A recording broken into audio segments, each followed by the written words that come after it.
Every time a career AHL veteran gets an opportunity in the NHL, a devil gets its horns.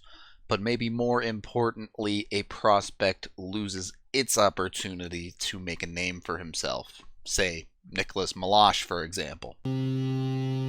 Oh! Como has a breakaway.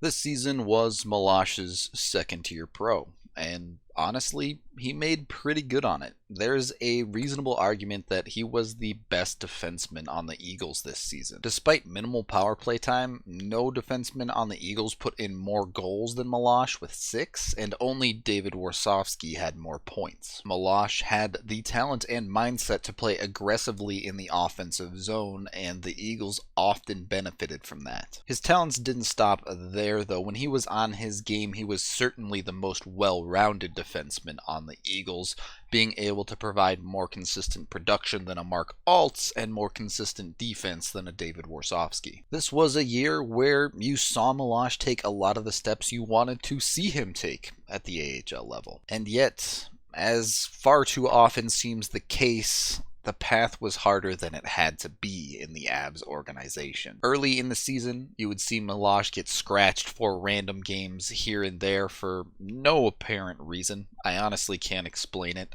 Playing Justin Falk over him just is not the correct decision. It's as simple as that. But eventually it did seem like they figured out that Meloche was a key piece to this defense and started playing him a bit more consistently. You see, this year was important for Meloche for more than just reasons of his own development, but because of the other pieces the Avs have, with Makar coming at the end of the year and Timmins, although hurt for this season, coming after that.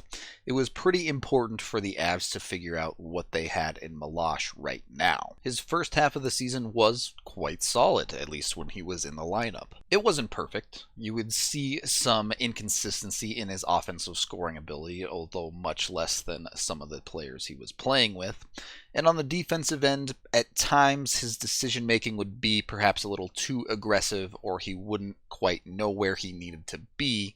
But I chalk some of that up to the very loose systems that they ran in the AHL. When the injury bug hit the Avs defense in December, Meloche may not have been at the top of the list for an injury call-up, but he should have been closer than he ultimately ended up being. You see, one of the skills that I absolutely fell in love with this year from Meloche was his gap control. He had a knack in the AHL for keeping the perfect gap, just enough distance to where if he wanted to go for a poke check, he could reach out and knock the puck clean off an opponent's stick, but at the same time wasn't going to get beat by a move. And beyond that, he still has his normal defensive strong qualities, such as his mean streak and heavy physical play. Despite all of the signs pointing towards Meloche as the one that you should be using in a call-up opportunity, they passed over him not once, not twice, but 3 times, opting to go with 3 different players on call-up opportunities through December. Now, the Ryan Graves situation is what it is. Graves was brought in to be a prospect for the Avalanche, and when he got called up, he absolutely earned his spot on the NHL roster. So I don't have any problems there. It's just kind of how things worked out. It's the other 2 call-ups that I have more of an issue with. First, we have Marc Alts, and I don't have any problem with Alts. I think he's perfectly good as what he is. Mostly a career AHLer with a little bit of NHL experience. He's a good captain for the Eagles, a good leader down there, and is organizational depth for the Avs. But calling up a player like that over a prospect who appears to be ready, or at very least is close to ready for taking that next step, that's a cardinal sin of development. Alt is 27. You knew what he was. You knew that wasn't going to change. And that's fine. If it comes down to it and you need to play a Marc Alt, you can. But the Avs had an opportunity to learn something about one of their prospects and get a gauge for what he was at the NHL level. A gauge that they definitely needed to find this season, and they passed up on that opportunity. Second, you have Anton Lindhome. Now, Lindhome is a bit younger than Alt, and he does have more NHL experience, But at the same time, he was very clearly someone that the Avs seemed to be pretty much done with. Even in his short 2-game call-up, it was clear that Bednar had no interest in playing him at all unless he absolutely had to, and he looked pretty weak in his call-up. Beyond that, he certainly didn't earn a call-up with his play in the AHL. There's really no justification for it. I don't want to get too deep into this because these are all things out of Meloche's control. All he can do is go out on the ice and play.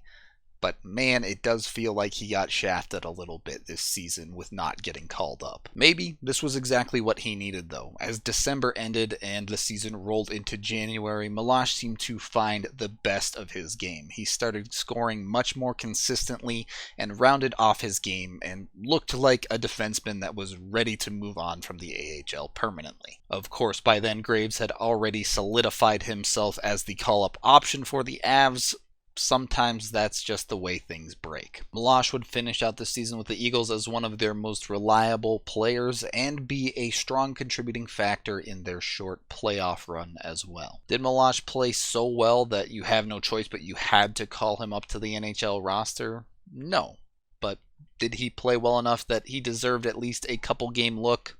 Yes. On the season, Meloche had 6 goals and 15 assists for 21 points in 55 games, and he also added 2 assists in 4 playoff games. Based on his play this season, I'm going to give Meloche a solid B grade. Without nitpicking, there's not too much to complain about with what Meloche did on the ice. Maybe you'd like to see a touch more offensive production and a little bit more consistency in the defensive zone, but overall, his play was quite strong. Unfortunately, I just can't give him a higher grade than this because the Avs passed him over for reasons. I don't know why, whether it was he was one of the younger defensemen on the team, or they just make bad decisions. I can't tell you. It felt like Meloche was on the clock this year and he did what he could, but it just didn't end up panning out. Now, it's really crunch time. At the moment, the Avs don't have a ton of prospect depth at the defensive position, so that does help Meloche, but he's going to be in a battle directly against Connor Timmins to be a potential call-up in the 2019-2020 season. And because the Avs have been taking it so slow with his development path, it's now imperative that he gets NHL games in this coming year. I believe Meloche has NHL talent, but we may never know if he never gets the opportunity. That is the end of this player's season video review. Thank you for watching, and as always, a special thank you to all of my contributors on both PayPal and Patreon. I appreciate all of you guys so very much. I'm Rudo3. I know the reviews have been a bit further between right now. It's because I've been working hard on a ton of draft content, doing a bunch of shift by shifts of all of the top end prospects in it. So if you want to check that out, take a look at it, and once we get through the draft and then free agency, you'll see videos on those things, and we'll get back to a bit more consistent schedule. Avalanche time, come on, grab your friends. We're going to the playoffs again with Nick.